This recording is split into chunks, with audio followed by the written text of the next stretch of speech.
Hi guys, this is Ashley back with another video.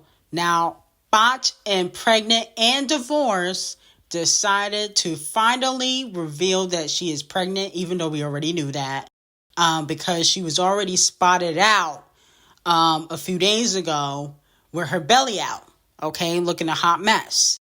And with that being said, she decided to have her team write a little message on Instagram to talk about, her pregnancy. She said, with every ending comes a new beginning. I am so grateful to have shared this season with you. You have brought me more love, more life, most of all, renewed my power, reminding me that I have it all. You have reminded me that I never have to choose between life, love, and my passion. I love you so much and cannot wait for you to witness what you helped me accomplish, aka the album. What you've pushed me to do is so much easier taking life twists, turns, and tests laying down. But you, your brother, and your sister have shown me why it's all worth to push through. Okay? So, basically she's saying that this child inspired her album, which aka, this is a publicity stunt. Okay? This is what it's given. Publicity stunt. Okay? And honestly, I wouldn't be shocked if Off the Cheat is in on this too. Now, with that being said, she also landed a Marc Jacobs ad campaign, with Ckiminaj and also Lil Uzi. So again, this kind of proves that this was all a publicity stunt, in my opinion.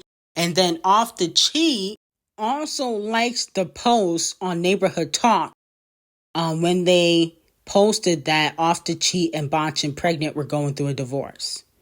So you can clearly tell that, they're in on this together. And I 100% believe that she eventually will take Off the Cheat back. Okay? I think she's going to take him back.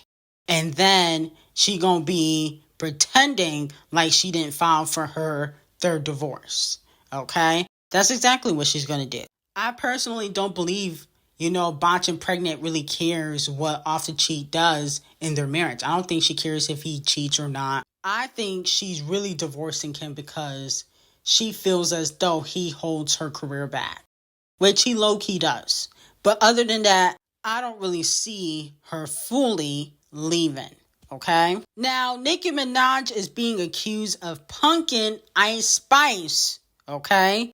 Because it has been reported that Icespxce sales aren't that great for her Y2K album.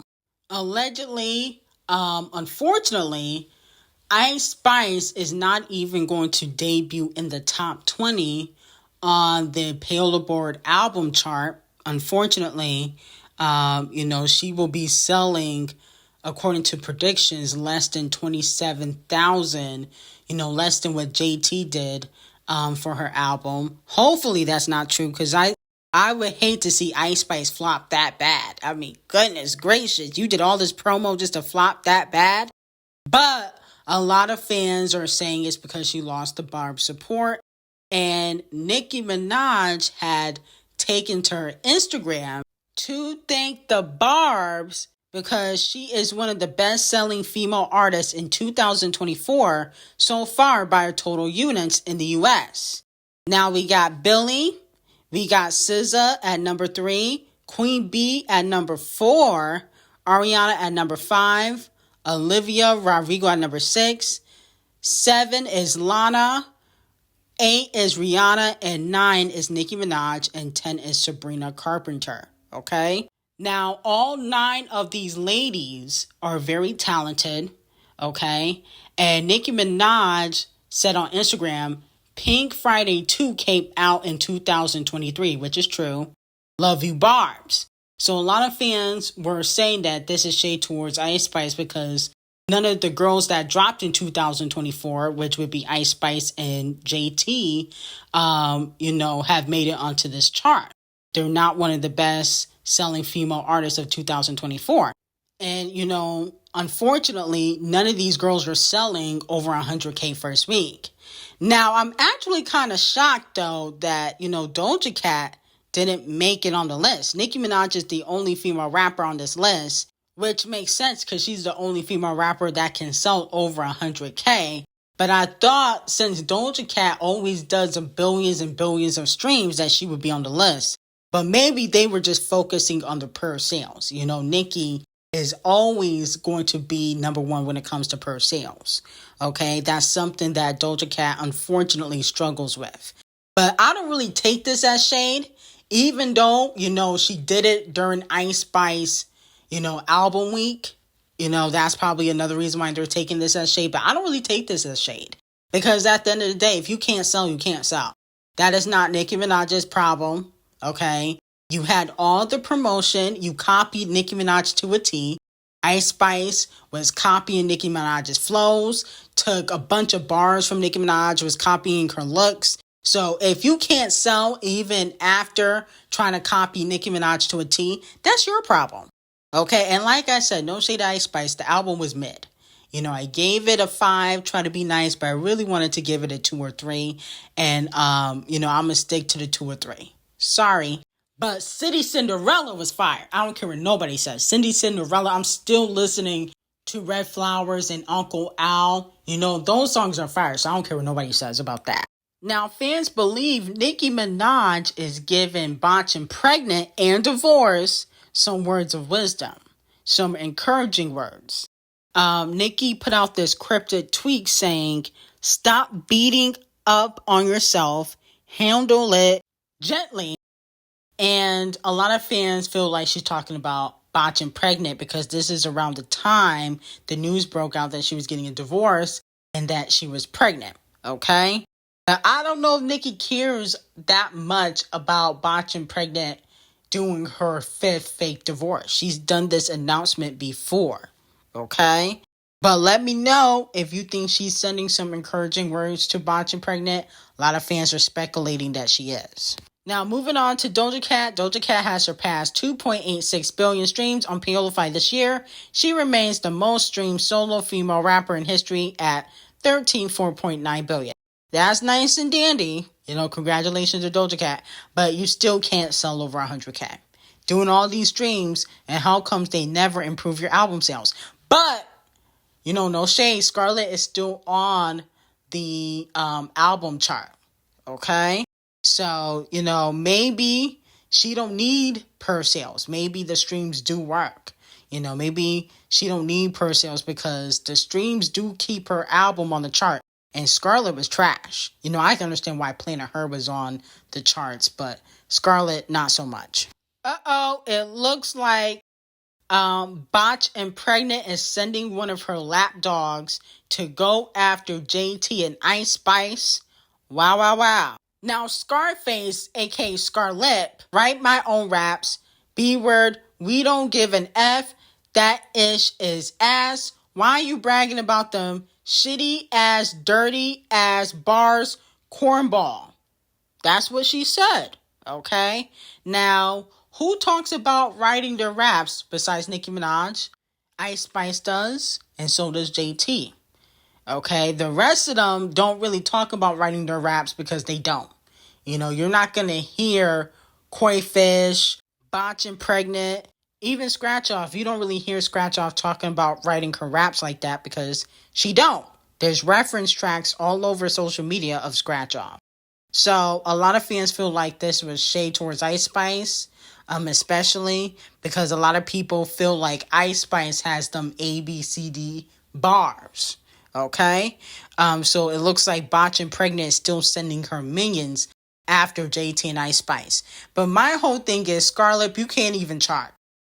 I don't understand how Scarface can talk about anybody's career when your career is in the toilet. Okay? You had a Botch and Bitter co-sign. You had a Swiss Beats co-sign. Now, if you know who Swiss Beats is, he's a legend in the game. And you still can't chart. So we don't really care what you have to say. Hang it up. Flat screen. Now, it has been a tough week for Megan Thee Stallion. First, she get dragged by, the general public for that performance at the rally for Kamala Harris. Then Tory's bodyguard came out with a statement that doesn't help Megan Thee Stallion's case that Tory shot her. And now it has been reported by touring data that not all of her shows have fully sold out. Now, some of her U.S. shows have sold out. She sold out the Crypto Arena, the MGM Grand Garden in Las Vegas, the Footprint Center in Phoenix, the Moody Center in Austin, the State Farm Arena in Atlanta. But in Birmingham, there was only 46% in sales for that show overseas. Now, with that being said, they haven't put out the remainder of Megan Thee Stallion's shows that she did on her Hot Girl Summer Tour. They only put out 8 shows because I guess Devil Nation got to look over the numbers to make sure that it's not completely embarrassing. But in my opinion, it made no sense for Megan Thee Stallion to do a full arena tour. If she wanted to fully sell out all of her shows, she probably should have done a theater, if she wanted to fully sell out all of her shows, but at least she sold out, at least 7 shows so far. The remaining numbers will come out. So we'll see what happens with that. Now, Ckiminaj and Billy dropped their single Guess. Okay, it's a remix technically. And I'm be honest with you, I don't like it at all. I don't know. I don't really like Ckiminaj music like that. That's probably why I didn't listen to Brat. I love Billie Eilish music, but I did not care for this remix. Is this supposed to be house music? Or I don't know. What is this, dance or house music? I don't like it at all. At all. I would give this song a 1 out of 10. No shade. No shade of Ckiminaj, but I'm going to give this a 1 out of 10. I just don't like the whole song. I think it's the tempo and the lyrics. I don't mind up-tempo songs, but it was like she kind of like talking on the song. Like she don't sing, then she don't rap. Okay? It's like she just talks on the record. And so it was just kind of like blah to me. That's why I don't really get into Ckiminaj like that. I like Billy because Billy is talented. But Ckiminaj to me, I feel like she just talks on her records. Like she don't really sing. She don't really rap. She just talks. And I guess she gets by doing that. But it was okay to me. I could pass on this. I never want to hear this remix ever again. Okay? But I wouldn't mind if it goes number 1. I don't mind the record being successful. Okay? Because I like Billie as an artist. Definitely think she's more talented than, Ckiminaj. So I don't mind it going number 1. But I really particularly don't care for this song. I never want to hear it again. I don't know how people listen to Ckiminaj like that, But, there was a song that she kind of sang on it. Wasn't it? I'm So Fancy, but she don't really got vocals like that. She screamed on a song. One thing about Ckiminaj too, there's a thing about her like screaming on a record, but she don't really sing. That's another thing. I meant to say that before. She like screams on a song, but she don't really sing. She don't got vocals like that. So yeah, I'm gonna pass on this, but A for effort. Now, Ckiminaj and Billy donate all unworn undergarments featured in their Guess music video to survivors of domestic violence through a non-profit organization, I Support Girls. Now, this is what I can give their 10s to. I can give you all 10s for this. Not for the song. The song was trash, but this is a good look. Now, Icespxce and Central C's Did It First is challenging for a new peak inside the top 50 of the Billboard Hot 100 chart. This song has risen in the U.S. streams every week since its release, and I think it's going up because of her album. But that is allegedly the only song that's going to be charting from her album, which is not good. Okay, Icespxce. And then on top of that, she has now put out signed digital album plus exclusive bonus track to also help with the sales for her album, which I don't feel like is a good look, okay? Now, I didn't listen to the bonus track because I do not want to give Icespxce any money, no shade. And I'm not upset at Icespxce, but her album was mid. So why would I support her album? That doesn't make any sense. So, unfortunately, this is a chop. But she should have signed to Heavy on it. Maybe Ckiminaj would have gave her some promotion and then the sales wouldn't have been so low, okay? Now you kind of have to create your own fan base, which is good, if you want longevity, but it's also bad because now the Barbs won't support you. So it's a lose-lose situation. Now moving on to Saweetie. She put out the My Best freestyle. I actually don't think that this is a single. I think this was definitely a freestyle. And the freestyle was okay. I wouldn't say that the freestyle is trash completely, but I just feel like Saweetie don't really got bars like that. Like, let's just be completely honest. I don't think Saweetie should really be doing, freestyles or even low-key. She should be making music like D0JA, and I know she's tried. She should really stick to like the singing and pop rap music because when she just raps, it don't hit. I'm being honest with you. I think Saweetie is one of the worst rappers in the game. Okay? I would rather listen to Icespxce and Sexy Red than listen to Saweetie.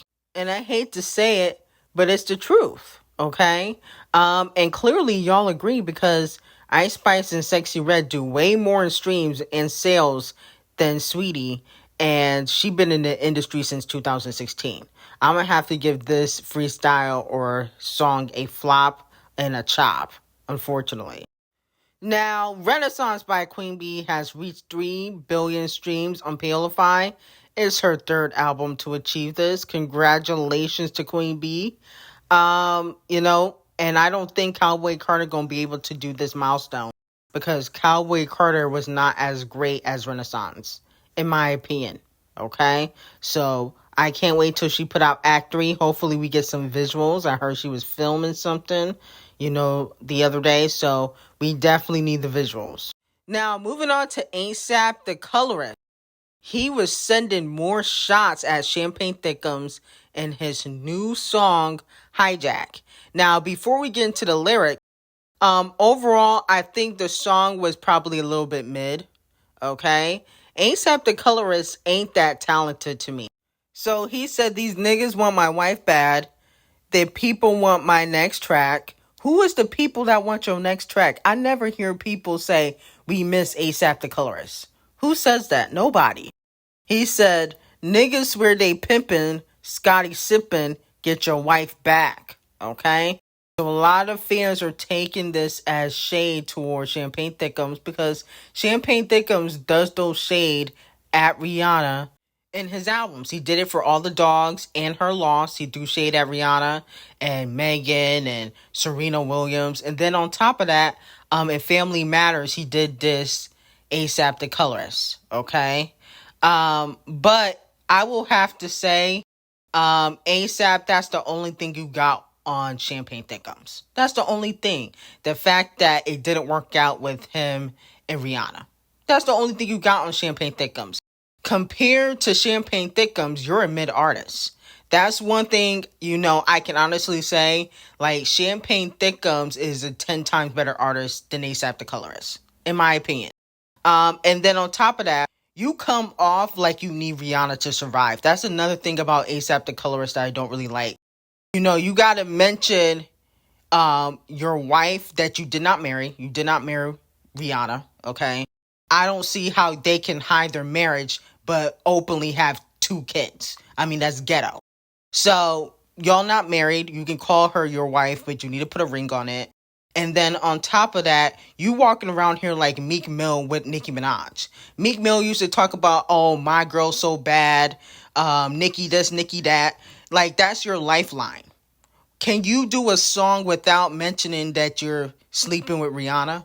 Can you do a song without doing that? That's the only thing you got on Champagne Thickums. You can't call him mid. You can't say he's not successful. You can't say you have more money than him. You can't say any of those things. He came at you in different areas. He said that your lifeline is Rihanna, which is facts. He said that your music is mid, which is facts. He said that you're really mostly known for your fashion, which is facts. He came at you in different areas, and you only mentioning the fact that you got Rihanna. I mean, is that your lifeline? I mean, is that the only thing you got on Champagne Thickums? Because your career's in the toilet. I hate to see them album sales because it's going to be trash.